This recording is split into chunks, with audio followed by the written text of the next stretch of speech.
Welcome to Touch Taste Thursday. I am Rebecca of the Jean Ellen Home and Lifestyle Collection, and I have a special treat for us tonight. I am so excited. I hope you are excited too. This is season 2, episode 1 of Touch Taste Thursday. It is going to be amazing, and as you have seen, all of the promo, all of the hype, all of the stories I've posted, tonight's guest is none other than Mr. Kenny Lattimore. We are going to get him on the live. We're going to get started. I know you guys are excited. I'm excited. And so we're going to jump right in. Make sure you like, you comment, you share. You tell everybody that you know that you are on live with Jean Ellen, and that you follow his page as well as my page to stay connected to all things Jean Ellen as well as Kenny Lattimore. So just give us a second. We'll start it.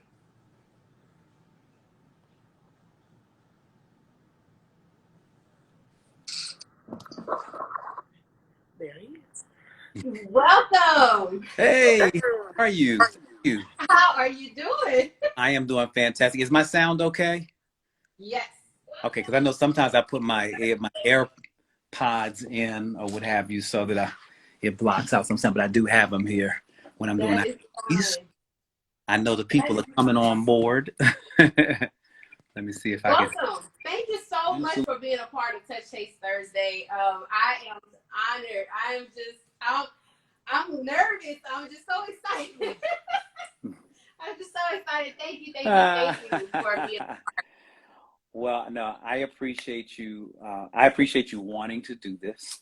I know a lot of people don't know, but there's a great relationship here.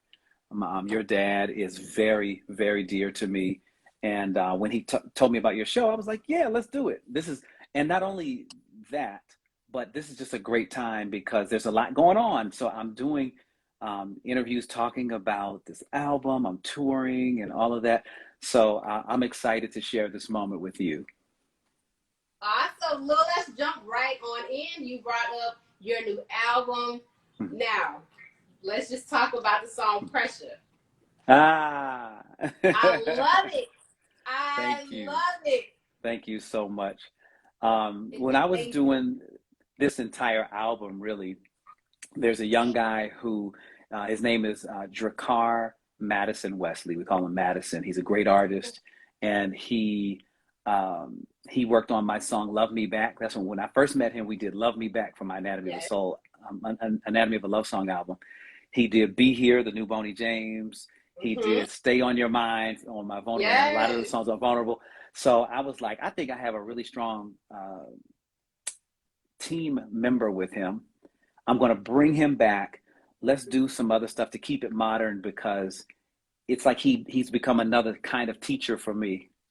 I love the challenge to do contemporary R&B. I'm not a 90s throwback, even though I've been in the industry for a really long time.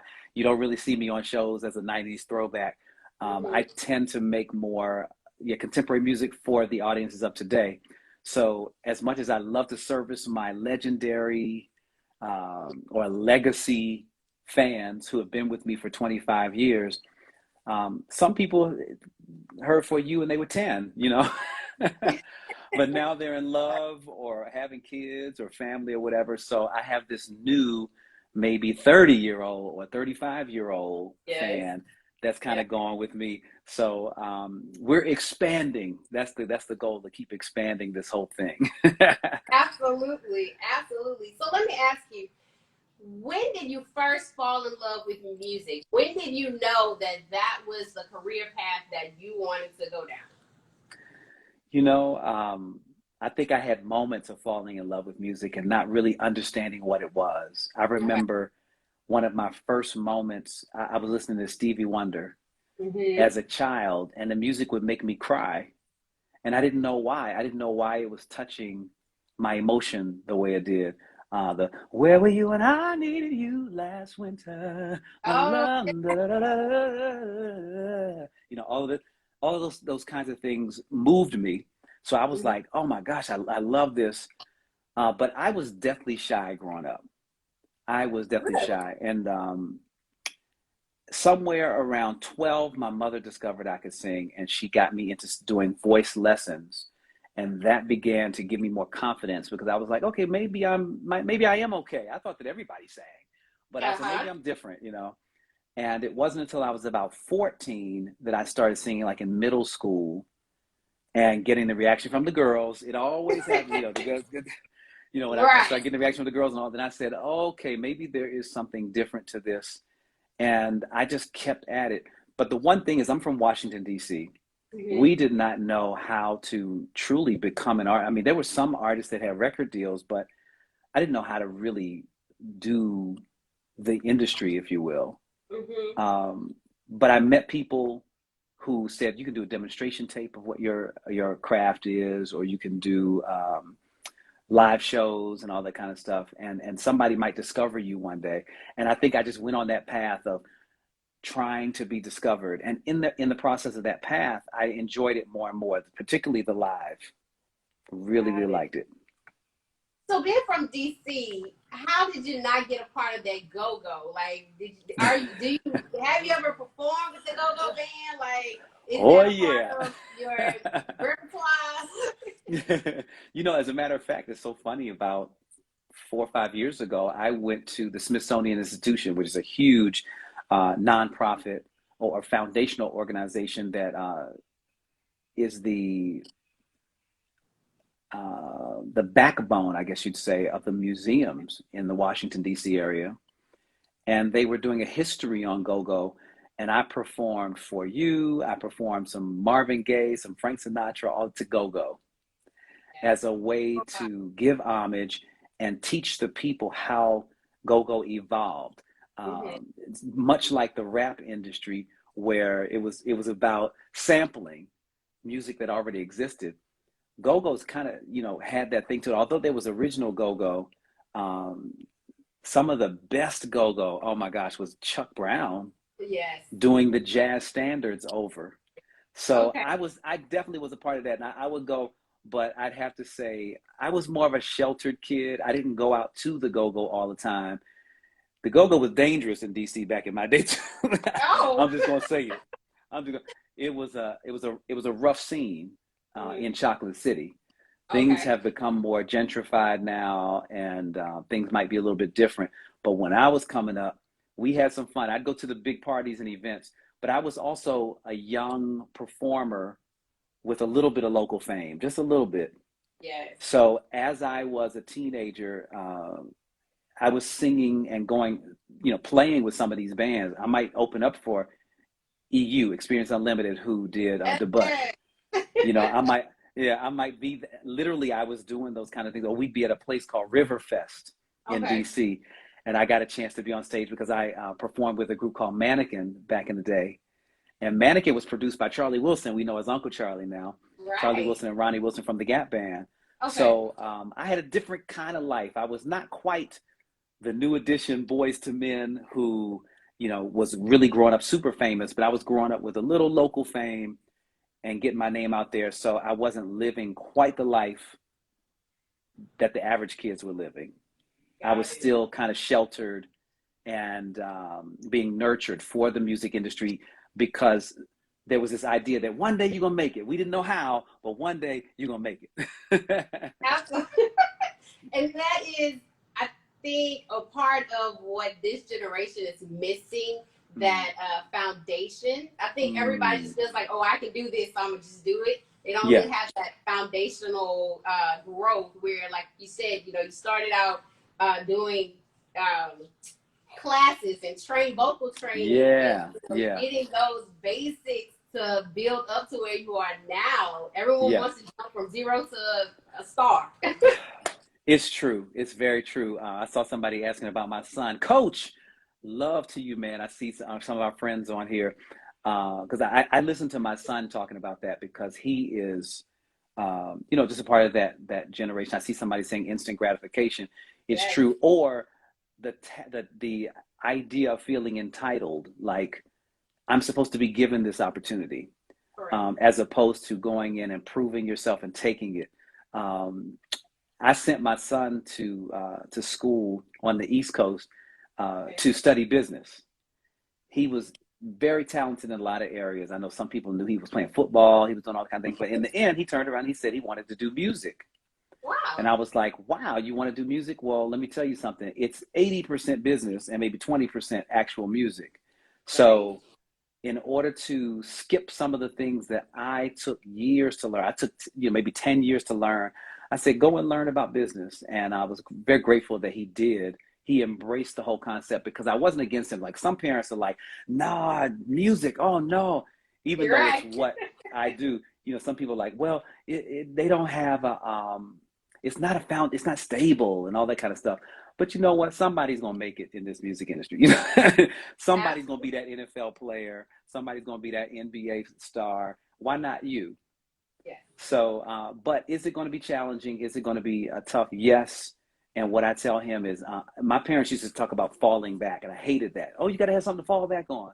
Yes. But I don't tell him to fall back. What I Uh-huh. tell him is, you need some things to expand upon. So Yes. I say, do business so that you'll always be in control of your brand. Right. So let's talk about that. You are Sure. an independent artist, right? You've Yes. created and begun your own label. Yes. Let's talk about that. Why did you feel that you were ready to, or not ready, but why did you want to go the non-traditional route, go independent, start producing and distributing your own music versus the bigger name companies such as your Aristas and Warner Brothers and Motown, etc.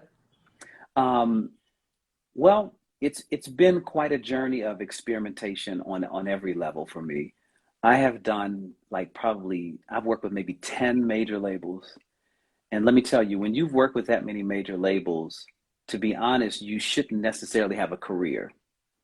The reason why is because every time you go back to a major or go into a big company, you have started over from the beginning as if you didn't exist, and they begin to tell you what they think you should be and what you didn't do well last time and all kind of stuff. And some of it's completely bogus, but they have to have something to say, and they have to give themselves value in your life to try to get you to respect them. So I did this about 10 times, and eventually I said, you know what, let me try some other ways. I felt like I would put Sincere Soul Records together because I wanted to create an album that was the music that I thought I should be singing. So Mm-hmm. my first project was Anatomy of a Love Song, and it was around 2012 that I started that process. It took years to actually get the album right and then understand how to put it out because being a label is no joke. I have never wanted to own a record label. It's just a different kind of work. And Okay. being on the creative side, um, yeah, it just felt like, oh God, I just don't want this. I really want, you get used to, maybe spoiled even by the majors in one sense because they should be taking care of your marketing and promotion and all of that so that you can just be great at what you do or be who you Yeah. are. But Right. nowadays, they don't quite do that. Nowadays, the record labels are really marketing companies that still don't always make good on their promises. So Wow. I was like, I'm going to put together a team so that if this record company falters, if it does something that is not in line with what I believe my brand should be, that I Mm-hmm. can still exist, I can still move forward and excel. So that is really the reason why I started Sincere Soul Records. I didn't start it initially to have other artists. It was just my way of controlling the intellectual properties that Kenny Lattimore created in recording. Amazing. That is amazing. Congratulations to you on that. That is Thank awesome. you, thank you. Yeah, it's been Super incredible. awesome. Like even the deal that I'm in now, I'm in a partnership deal, which Okay. means that I can gain more out of it because also the recording industry's way of paying artists has always been established like a loan shark business, like a really crooked bank. Uh-huh. And but being in like the deal that I'm in now with SRGILS, it is a partnership where we can work together. My job is to create the product because that's what they're trusting me to do. They're Yes. like, hey, you give us an album, something to promote now. And I told them, I said, I'm going to give you a contemporary album you're going to have a lot of fun with. Again, I'm not going to give you a throwback. I'm not going to try to be 1996 Kenny or 2000 Kenny. I'm going to be Mm-hmm. right now Kenny. And let's go and let's have some fun. So I deliver from start to finish. I mean, the album cover is my team. The mixing, the producing, all of the creative things is generally the Sincere Soul Records team. And then the SRG team, who's also partnered, they're partnered with Virgin Records and Universal as well. So we get some of the traditional machine as well. Okay. We get to, come together and just have some fun putting the music out and giving it to the people and seeing if they like it. Got it. You talked Yeah. about duets that you've done with Boney Mhm. James, Mhm. Najee. Is Yeah. there artists that you're still waiting to make that connection with, that musical connection? Is Mhm. there someone that's just like, I cannot wait until this person is like, yes, Kenny, let's work together? You know what? It's a lot of people that I've enjoyed through these. I'd have to run a short list. This is my short list. Okay. Kenny Babyface Edmonds, because I just think, wow, I think that there could be really something amazing that we do, and I'm a big fan. Absolutely. We happen to have the same birthday and name too. Oh, um, when it comes down to, somebody says Eric Roberson, but you know what? Eric Roberson is my good friend. I've worked with Eric Roberson for sure. He yes. also used to sing background for me way back when I Oh, first wow. started.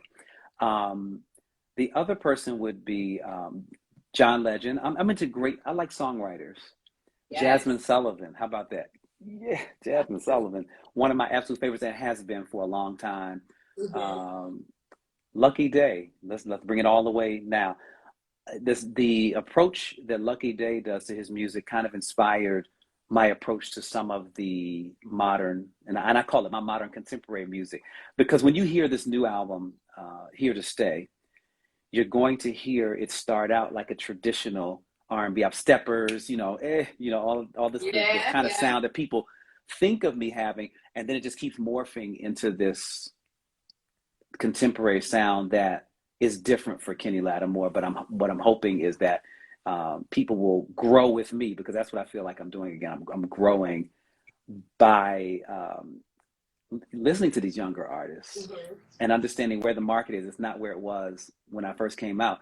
So when I came out, over singing, you couldn't come in there and say you were really a great singer unless you oversang it. You better hit every high note and every low note and every run in all in one song. Then you were Mm-hmm. dope. Yes. So that's what I came from, and I had to tone a lot of that down and make sure I was fitting in the pocket. Mm-hmm. uh, some of it's less vibrato, and I'm known for my vibrato. So the times when I use my vibrato, it's signature, and then I come back out of it. But all of those things keep it fresh for me, so that I feel like I'm new. I'm a new artist, if you will, when I'm in the studio.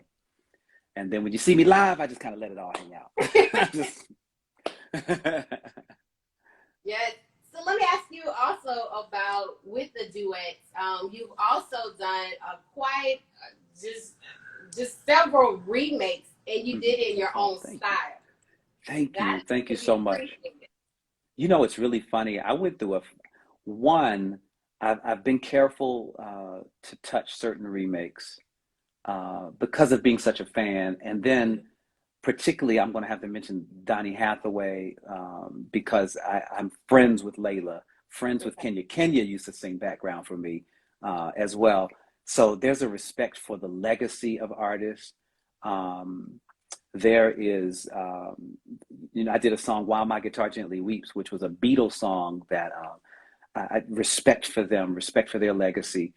Um, then I went and I did a whole album of remakes called Timeless. Mm-hmm. But really, the story behind that is I got to a point in my career where I had done some duet albums, I had done some different things, and had gotten away from who I was. Okay. And I needed to hear my own voice to figure out who I was as a singer during that time Mm-hmm. period. And instead of me going and doing a bunch of original songs, it was like the perfect vehicle. Go and do some remakes. Can you bring anything to these amazing cover songs? And don't do number one songs either. It was like, Okay. don't go and pick a whole bunch of number one songs. Pick some obscure things. And I thank you. I see Hannah said you can sing anything. But part of that was my journey. It's like, pick something that's not all predictable Yes. and give it to the audience and let them make their decisions about that. And you don't have anything to prove, although you still feel it. You don't have anything to prove, but you do want to hear what your voice sounds like. And I did. I settled in and I got more comfortable with my own sound so that the next albums that I did, I was able to approach them with some comfort. Got it. My absolute favorite remake is One More Night. Oh, really? That's my absolute Oh, favorite. I love Phil Collins. wow. I love Genesis. So Thank you can you. go wrong on that one. Wow. Thank you so much. I Love appreciate it. that. It's amazing. What would you consider your genre status? So, we have the Queen of Soul, King of R&B. What would yours be? Would yours be R&B soul or classic R&B? What would your brain be? Wow. Wow, that's a good one because like if you came to see one of my shows, I sing about three different genres of music: jazz, classical, R&B, and I get into the funk and all of that. Yes. But I guess, if I still have to categorize myself, it would be um, passionate R&B. If I somebody was love going to it. say my wife calls me the king of the love ballad in this in her Yes. um, in our promos for some of the shows and things that we're doing together. Oh, I see. Yeah, the crooner, a crooner. There it is. Yeah, allegiance. Yeah, a crooner, and that's really accurate, but because a crooner does not saying you're a crooner does not necessarily define the type of music. Mm-hmm. It defines more your approach to the song. Correct. So a lot of times when I approach the song, I approach it in a very delicate, sensitive kind of way, as opposed to, a hard, Mm-hmm. again, I'm not blasting out my voice. I try to make the songs conversational. Yes. Yes. Yeah. A lot of people don't know that you also have sung gospel. Hmm. It's part of your roots as well, correct? Absolutely. Now I I grew up going to church, but I didn't grow up in the church. Okay. So when I say that, some people will understand. I guess the sun is going down in LA. I need a little more light here so you can see my face.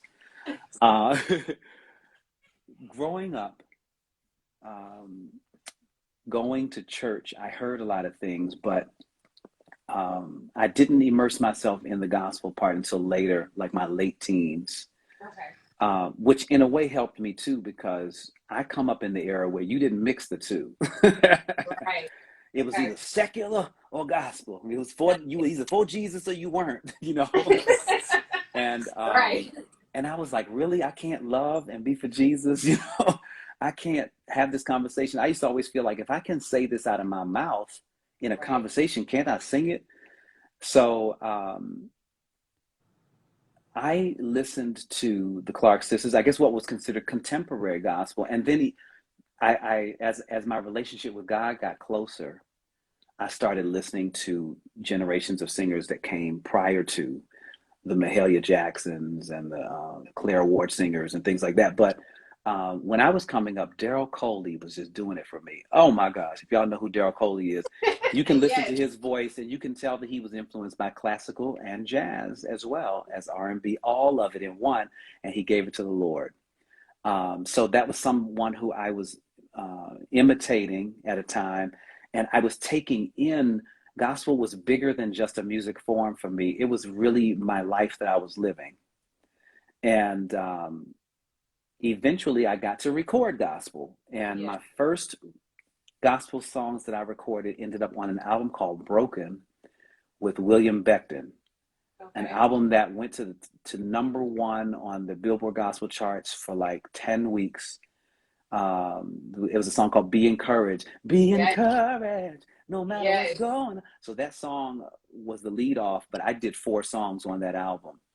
Okay. And it's so amazing that's even mentioned because sometimes you never know where people are going to see you. Mm-hmm. It pays to just be consistent. I was at a Grammy roundtable on a radio station one time and I met Mary J. Blige. And she looked at me And she said, "Oh my gosh, you're the guy that sings till the end." And I'm looking at her like, "Are you kidding? It wasn't for you. It wasn't about any of that. It was just like, wow, to the end." And Yeah. I realized how powerful that was. It that I was able to do that album even before my solo album came out.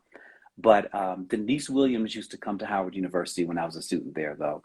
And I imitated a pattern that she had, and I put a gospel song on every album or an inspirational song on every album because I wanted to be identified as a guy who was following the life of Jesus.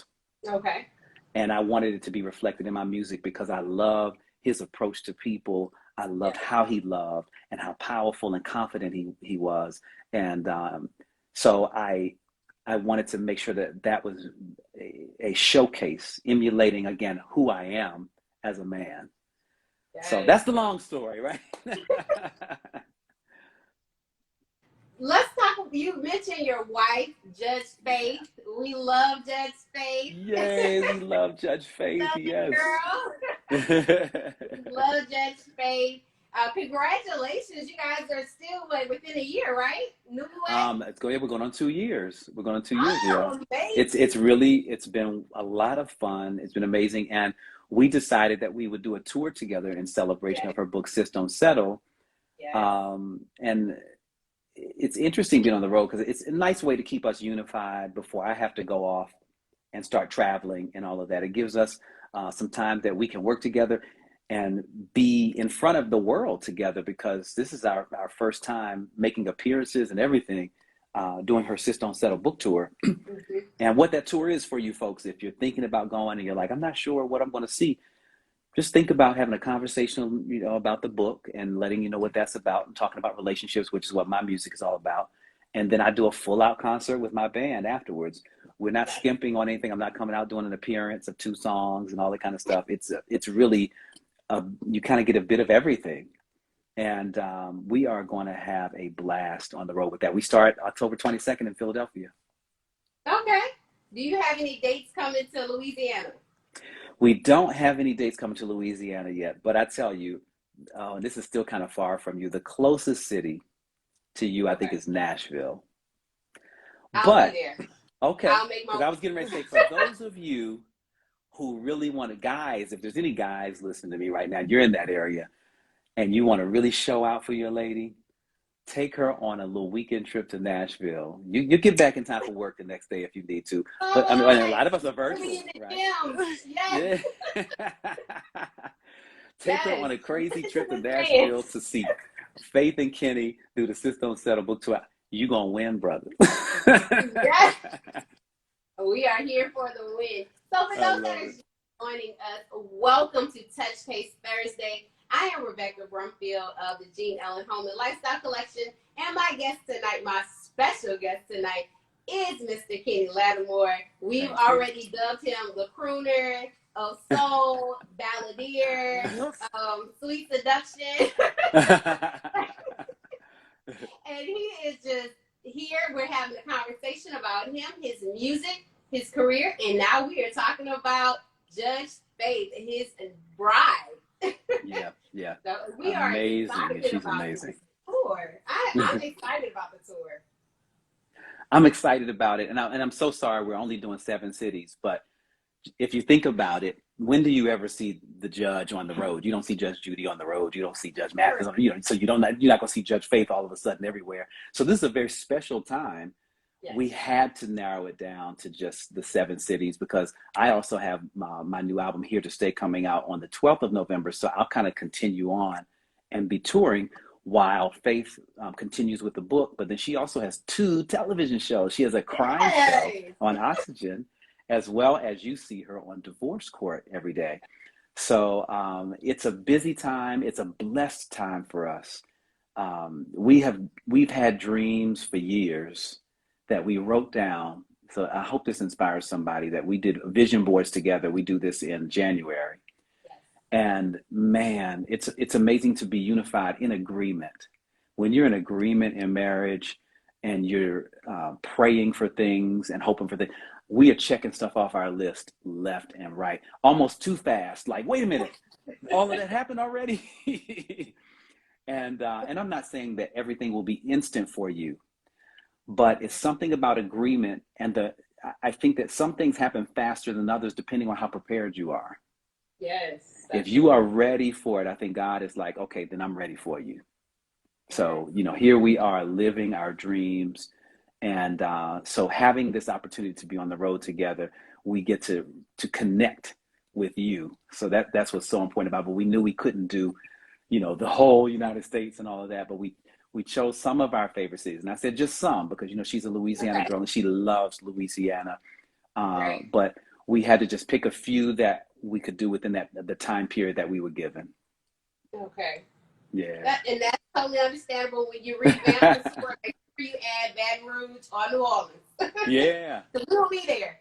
Yay. And then when I come in, you never know. Sometimes she's on the road with me, but it's just not not about her being a part of the show.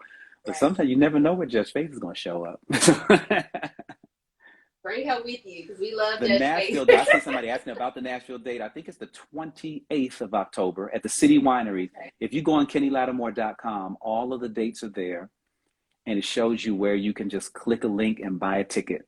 Very simple. We didn't make it a huge overstated price either, but we did want places. The reason why we chose City Wineries is because we wanted couples and different people to come out and really fellowship and have like a date night or friends gathering, that kind of thing, where you can enjoy a meal, talk to us, the whole nine. We wanted to feel like that. We've got a couple of dates that are more theater oriented, but they're still very intimate, so that you're not in this humongous room and we're somewhere way in the back. Right. It will feel like you're just having that conversation in our living room, and then all of a sudden the concert unfolds in the living room too. I love it. I'm excited. Let me tell you, Nashville. Somebody said LA. Yes, we're doing LA. Los Angeles is in there. We decided to do a place called the Colony Theater in Los Angeles, so that you guys could have free parking, and there was a lot of restaurants around. So it's in Burbank, which is right outside of LA. It's easy to get to, particularly when it's rush hour. We try to look out for everything. We wanted to make sure that you could get to the place really easy, hang out with us. It's going to be a Wednesday night in LA, so that it'll be a nice special something you can do to get over your hump in the middle of the week. Just come on out to the Colony Theater. But go to KennyLattimore.com, or you can go to JudgeFaithJenkins.com, and all of the dates are listed. Awesome. Do you have any comments, any questions in the chats, anything?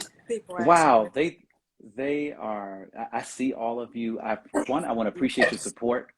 I know it's getting dark out here again. I hope you can still see my face. I decided to go with natural light. Why did I go with natural light? I'm at the turn on the light. But I just appreciate you all, and I see you. I see that you're here. I want to see you live. We have so many beautiful nuggets, so much love to give you when we're on this tour, and we just hope to see you real soon.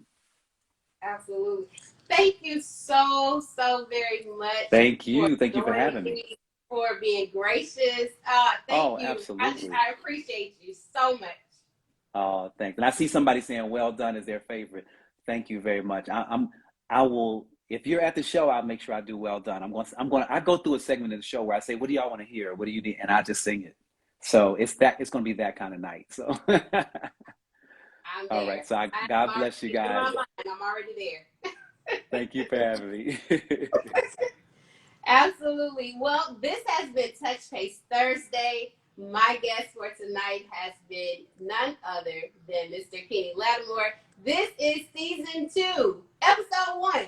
So there's more to come. So make sure that you are connected to the Gene Ellen Home and Lifestyle Collection page on Facebook, Gene Ellen Collection on Instagram. And make sure you follow, you like, you comment, and you share so that you can see more content from the Gene Ellen Home and Lifestyle Collection. On Monday, I have another special guest that's going to join us. So you make sure that you are keeping an eye out for all things Gene Ellen, because this season is going to be amazing. So thank you guys for joining me. Thank you guys for watching, and have an amazing weekend and be blessed. And that's it for tonight. Bye. So it should press in live.